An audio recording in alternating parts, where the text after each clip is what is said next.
Science college के स्थानांतरण को लेकर देवास में साइंस कॉलेज के छात्रों ने एक देवास में कल बड़ा आंदोलन किया, जिसके बाद कलेक्टर ऋषभ गुप्ता ने 10 छात्र छात्राओं को मिलने के लिए बुलाया था। जिसके बाद वो लोग मिलने के लिए गए और उन्होंने कहा कि हम कलेक्टर साहब की बात से सहमत नहीं हैं। तो वहीं दूसरी ओर कलेक्टर ने कहा कि मैंने सबको संतुष्ट कर दिया है। आज बताएं, आप कलेक्टर साहब से मिले थे, कल के विषय को लेकर जो हंगामा हुआ, चक्का जाम हुआ, क्या रहा? कलेक्टर साहब से आपकी लंबी चर्चा हुई, क्या कहा? सबसे पहले तो कलेक्टर साहब ने हमारी बातें सुनी, फिर कुछ बातें उनने रखी है कि आप कॉलेज तो आपका जो जाना जाएगा उसमें कुछ भी सरकार या प्रशासन या कुछ भी नहीं कर सकता है। तो हमने फिर उन्हें हमारी मांगे पूछी, आप क्या कहना चाहते हो, आपकी कुछ बातें रखे। हमारी सबसे पहली बात तो यही थी सर कि हमारा कॉलेज नहीं जाए। अब उसके बाद फिर कलेक्टर साहब का कहना है कि जो आपने कल करा है उसके ऊपर आपके ऊपर FIR भी हो सकती थी, ऐसा वैसा फलाना ढिंगा, मतलब जो भी थोड़ा बहुत शायद से कानूनी जो भी था धाराओं का वाचन मतलब सुना रहे थे कि आप पे ये हो सकता था। अगर आप ऐसा आप कुछ काम करोगे तो आपको हमने पहली वार्निंग दे दी है, अब अगली बार आपको सीधे जेल जाना पड़ेगा।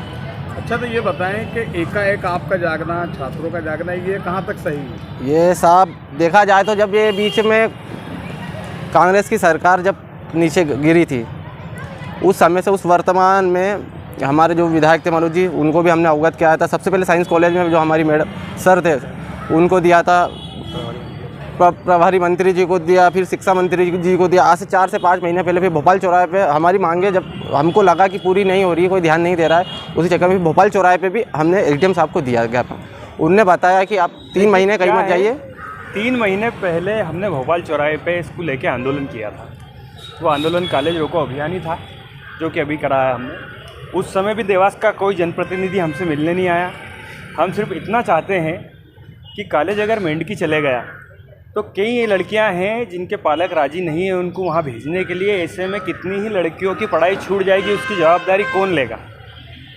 कलेक्टर साहब लेंगे या मुख्यमंत्री जी लेंगे?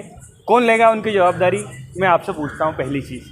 दूसरी चीज़, समय बहुत ज़्यादा खर्च हो जाएगा। जितना एक इंदौर जाने में समय खर्च होता है उतना ही समय खर्च हो जाएगा एक बच्चे को। तो 3 महीने पहले आपको क्या आश्वासन मिला था? 3 महीने पहले हमें आश्वस्त किया गया था कि आपकी बिल्डिंग नहीं जाएगी।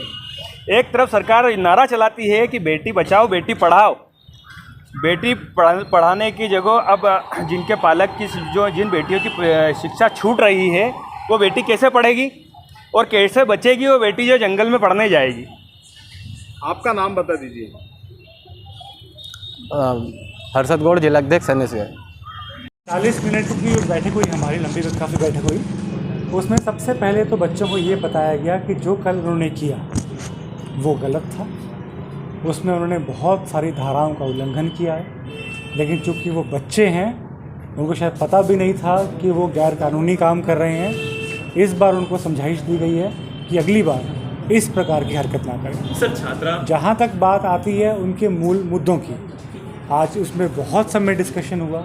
जहाँ तक की बात है एक्सेसिबिलिटी की बात आती है, सेफ्टी की बात आती है, क्या कॉस्ट उनको लगेगा वहाँ तक जाने के लिए, या फिर शहर का विकास, या फिर नई बिल्डिंग की बात हो, तो हर मुद्दे पर बहुत डिटेल्ड डिस्कशन हुआ।